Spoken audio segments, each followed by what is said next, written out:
안녕하세요. 완전 열정적인 하필수학입니다. 어느덧 아이들 중간고사가 얼마 남지 않았죠. 특히 내신을 처음 치르는 중학교 2학년 학생들은 많은 부담감과 긴장을 하고 있을 거라고 생각을 합니다. 하안중학교와 소아중학교를 기준으로 해서 내신을 처음 치르는 중학교 2학년 학생들이 어떻게 효율적인 내신 대비를 할 수 있는지에 대한 이야기를 한번 해보도록 하겠습니다. 자, 첫 번째로 일단 학교 난이도를 한번 보게 되면 하안중학교와 소아중은 상 레벨의 문제가 출제가 되지 않던가 한 문제 정도가 출제가 되고 있고요. 굳이 비교를 한번 해보자고 한다면 철산중학교 같은 경우는 두 문제에서 한 세 문제 정도가 출제가 됨을 알 수가 있죠. 이건 물론 당연히 매년 난이도가 달라질 수 있겠지만 그래도 지금까지 출제되었던 경향을 본다면 이렇게 문제가 출제가 되고 있다. 그렇기 때문에 하안중학교와 소아중 학생들 같은 경우는 중간 난이도를 누구보다도 완벽하고 단단하게 충분하게 기본기를 쌓아야지만 시험의 점수가 높은 점수를 얻을 수가 있다 라고 보실 수가 있습니다. 자, 여기에서 상 레벨과 중간 난이도가 어느 정도인지를 비교를 해보게 되면은 시중에 나와 있는 문제집 기준으로 말씀드리게 되면 시중에서 상 레벨의 문제를 다루고 있는 문제집이 1품이라는 교재와 블랙라벨이라는 교재, 최상위 수학과 A급 수학 같은 이런 교재들이 소위 말하는 어려운 문제집이라고 불리죠. 자, 소아중과 하안중은 최상위 수학과 A급 수학 정도의 문제는 출제되지 않는다고 보셔도 됩니다. 자, 1품과 블랙라벨도 보면은 대부분 문제집이 난이도에 맞춰서 세 단계로 이루어져 있는데 그 교재에서도 세 번째 난이도 말고 한 두 번째 난이도 정도의 문제가 상 레벨로 보실 수가 있습니다. 혹은 가장 보편적으로 많이 쓰고 계시는 센이라는 교재가 있죠. 센이라는 교재에서 스텝 C라든가 B에서 상 레벨 정도가 상 레벨이라고 보시면 되고요. 센이라는 교재의 B 레벨에서 한 중하 레벨이 여기서 말하는 중간 난이도의 문제라고 보실 수가 있습니다.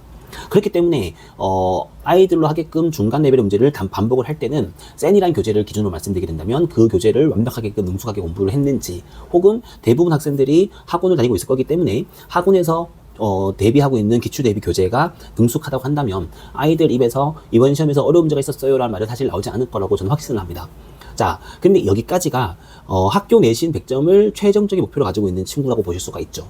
그런데 저는 개인적으로 하안중과 소아중 학생들이 학교 시험을 100점 맞추는 거를 최종적인 목표로 삼으면 안 된다고 생각합니다.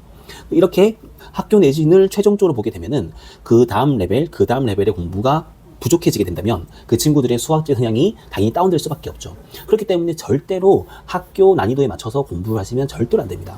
그렇기 때문에 제가 굳이 비교를 하고 있는 평촌, 분당, 대치동 등등등에서 하안중과 소아중보다 훨씬 더 어려운 학교에 있는 그런 권역에 있는 기출문제를 가지고 와서 아이들로 하게끔 반복을 시키고 연습을 해야지만 아이들이 학교 난이도보다 훨씬 뛰어넘는 난이도의 공부를 할 수가 있는 거죠.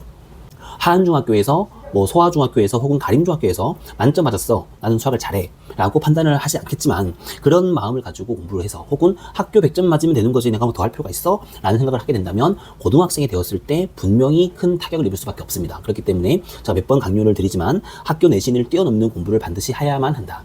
물론 아이들마다 가질 수 있는 수학적인 성향 때문에 그런 것들이 달라질 수 있겠지만, 혹은 제가 가장 강하게 염려하고 있는 것 중에 하나가 뭐냐면, 우리 아이가 이렇게 어려운 공부를 많이 했는데 학교 시험에서 한두 문제를 틀렸어.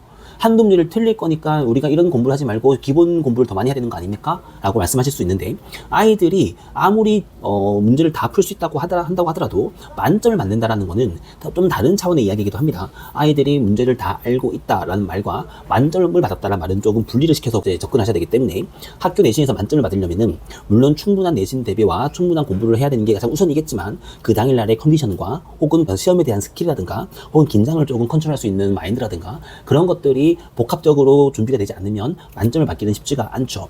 자, 제가 내신 대비를 어떻게 해야 되는지에 대한 목표를 한번 정리해서 말씀드려보도록 하겠습니다. 자, 보시죠. 아이들한테 너무 결과에 큰 의의를 두시면 됩니다. 자, 이번 시험은 100점 맞았기 때문에 잘했어. 이번 시험은 80점이기 때문에 안 됐어. 라고 말씀하시지 마시고 반드시 준비 과정에서의 진지함과 성실함과 계획성에 큰 가치를 두셔야 됩니다. 자, 아이가 충분히 만점을 받을 수 있을 만큼의 공부를 많이 해왔던 친구야.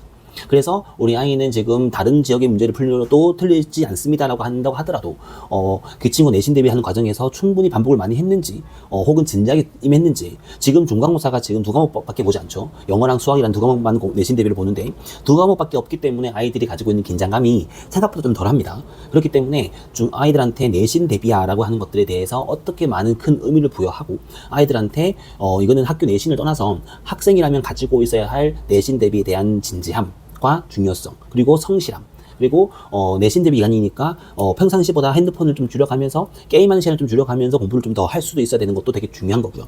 그렇기 때문에 제가 학교 시험 문제가 어렵지 않겠지만 더 다음 레벨의 문제를 봐야 됩니다 라고 말씀드리는 이유는 그렇지 않고서는 아이들이 우리 학교에서는 이런 문제가 안 나오는데 이런 공부를 왜 해야 되죠? 라는 그런 생각을 가지기가 상당히 쉽습니다. 그렇기 때문에 절대로 그런 자만하지 않고 나태해지지 않고 학교 내신에 만점을 맞기 위해서 혹은 만점이 아니더라도 내가 아는 문제는 다 맞추기 위해서는 얼마나 아이들이 시험에 대해서 진지한 마음을 가지고 있는지가 무엇보다 중요하죠. 자, 내신 대비에 그치지 않고 학생들의 성향에 맞춰서 수학을 좀 잘하는 친구가 수학을 좀 부담스러워하는 친구 등등에 맞춰서 시험 범위에 대한 마무리가 무엇보다도 중요하기도 합니다. 다시 말씀드리면 이번 2학년 기준으로 부등식까지가 시험 범위죠. 그럼 부등식에 관련된 웬만한 문제는 다 풀 수 있을 정도의 레벨이 되셔야 됩니다.